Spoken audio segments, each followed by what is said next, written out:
আমরা তুলাতুলি মাছঘাট থেকে একটা ট্রলার নিয়ে গাড়ির মাথার সামনে একটা চর ছিল, ওই চরে গেছিলাম একটা অবৈধ মশারি জাল। আমরা মাত্রই মশারি জালটা জব্দ করে টানা ধরছিলাম। ওই সময় চকের জামালের বাইক না শাহিনের নেতৃত্বে প্রায় 40-50 জন আসিয়া কিছু আমরা বুঝে ওঠার আগে আমাদেরকে অতর্কিত হামলা। আমার এক সাইড সম্পূর্ণ মায়ের খালি বাইরে আর সারে করে কোবাইছে।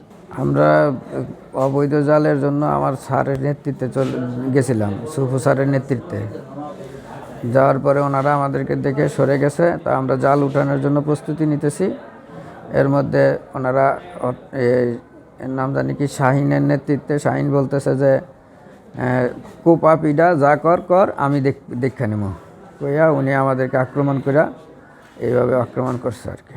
আহত হয়েছে প্রায় 6-7 জন। আমি যখন গেছি স্যারেদের সাথে অভিযানে যাওয়ার পরে আমি দাঁড়াইছি, এমন টাইমে দেখি স্যারে ঘরে হামলা করে, যেমন ফিটা বাড়ি বুড়ি দেয়। তখন আমি গেছি স্যারে ঘরে আনতাম, যে স্যারে ঘরে তো যে মিলে দাদা ফিটা মারিয়ে নেবো। তো মাঝিরা আমি বললাম যে মাঝি সাহেব আমি মানুষগুলো ঠেয়া লইয়া যান, আমি স্যারে ঘরে লইয়া যাই। তখন মাঝি গেছে ঠিক আছে নাও। তো মনে করেন আমি যখন স্যারে ঘরে আনন্দ করছি, মাঝি আবার মাঝির লোক মাঝি ঠেয়।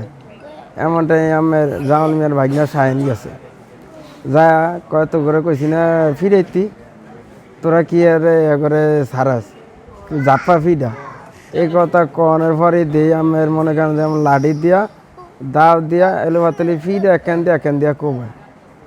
তখন মনে করেন আমার মাথা আছে খুব জানতেছে, আমি যে 2 হাত দিয়া ঠেক দিছি, প্রথম তো 3-4 আমার বাড়িয়েছি, পরে ঠেক দিছে আর আমার আঙ্গুলের মনে করেন এই গোস্ত গেছি গিয়া 3-4টা আমি কোপ খাইছি।